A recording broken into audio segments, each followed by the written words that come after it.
সারা পৃথিবীর জন্য যৌক্তিক কথা যে যত জায়গায় যত আদিবাসী আছেন তাদের নিজস্ব সংস্কৃতি তাদের চর্চা করতে দেওয়া উচিত এবং সরকার থেকে শুরু করে বিভিন্ন প্রতিষ্ঠান তাদেরকে যেন প্রণোদনা দিতে পারে যে তারা তাদের নিজস্ব সংস্কৃতিতে থাকতে পারে।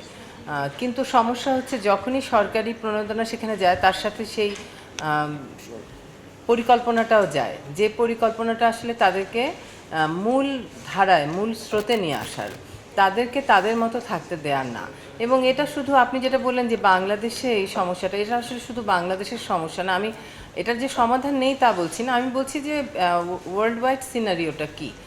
এটা শুধু বাংলাদেশের সমস্যা নয় এজন্য যে যদি মনে করি যে অনেক বেশি আদিবাসী অস্ট্রেলিয়ায় ছিলেন, যেখানে ব্রিটিশরা গিয়ে উপনিবেশের মতো শুরু করলেন ওখানে থাকা, সেখানে যেই অ্যাবরজিন যারা ছিলেন তাদেরকে তো এতটাই আধুনিক করার চেষ্টা করা হয়েছে যে তাদের বাচ্চাদের 10 বছর বয়স হলে তাদেরকে ছিনিয়ে নিয়ে চলে যাওয়া হতো, যেটাকে আমরা লস্ট জেনারেশন বলে জানি।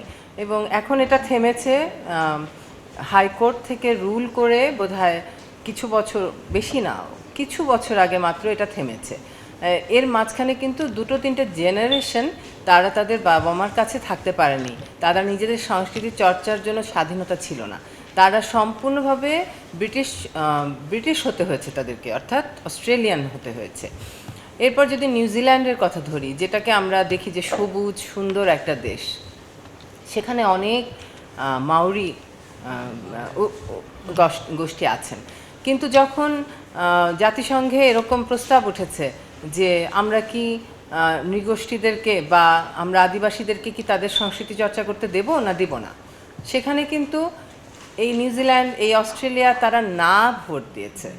তারা সম্পূর্ণভাবে সারা পৃথিবীর লোককে দেখিয়ে প্রচার করেছে যে করতে দেয়া যাবে না, তাদেরকে আধুনিক হতে হবে।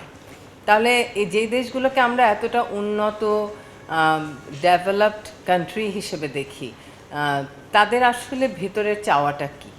এখন যদি আমরা এশিয়ার মধ্যে আসি, ধরেন মালয়েশিয়ায় অনেক নৃগোষ্ঠী আছেন যারা প্রাথমিক অবস্থায় ওখানেই ছিলেন, যাদেরকে ভূমিপুত্র এখন বলা হয়।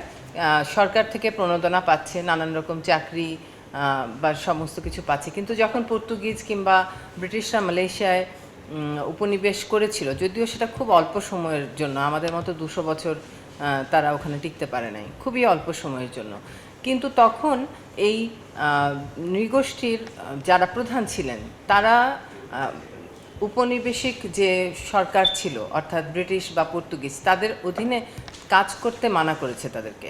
তারা বলেছে আমরা কোনো উপনিবেশিক সরকারের বা মানুষের অধীনে কাজ করব না। যে কারণে যে বড় বড় খনিগুলো হয়েছে মালয়েশিয়ায়, যে কারণে বড় বড় চা বাগানগুলো হয়েছে, এগুলোতে কোনো ভূমিপুত্র কখনোই কাজ করতে আসেনি।